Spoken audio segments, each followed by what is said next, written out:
65 বছরের একাধারে সার্ভিস দিচ্ছে, কোনো সমস্যা নাই। দেখেন জার্মানির তারা প্রযুক্তিতে উন্নত, হাইড্রোজেন মানের উপরে কিছু হয় না। তাহলে 65 বছর ধরে মেশিনটা ওই যে ওটা পোলার, ওটা এটা 60 সালে সেই থেকে চলছে ইউনিভার্সিটির। আপনারা কি দেশের যন্ত্রপাতি সাফিসিয়েন্ট তো না? কিছু বাকি আছে, এবার আবার মূল অনুমোদন হয়েছে আমার। এটা হচ্ছে আপনার ই ছাপানো করা যাবে, খাম অটো খাম তৈরি। আপনার কি বাইরে থেকে মানে কাজ করে কিছু করা লাগে? বাইরের কাজ আমরা করি।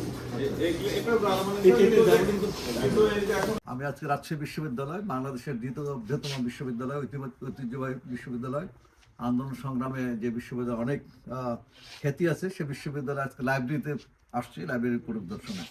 এখানে আলহামদুলিল্লাহ অনেক বই পুস্তক আছে, প্রায় এখানে 4 লক্ষ বই আছে। তবে আমরা যেটা দেখলাম যে এখানে কিছু সমস্যা আছে।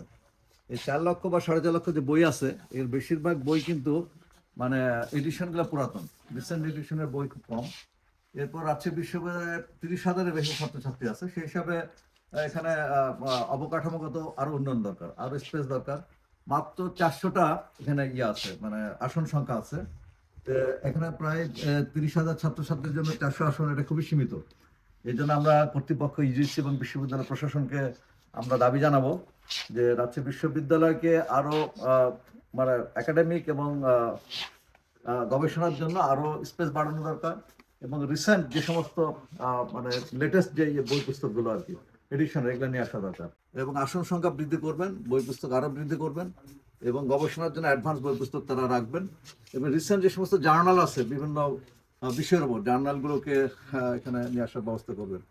তবে আমরা খুশি যে এখানে একটা আর্কাইভ আছে, যেখানে বাংলাদেশ থেকে প্রকাশিত যত নিউজ পেপার আছে, নিউজ পেপারগুলো এখানে এখানে সংরক্ষণ করা হয়, সেটা আমরা দেখেছি।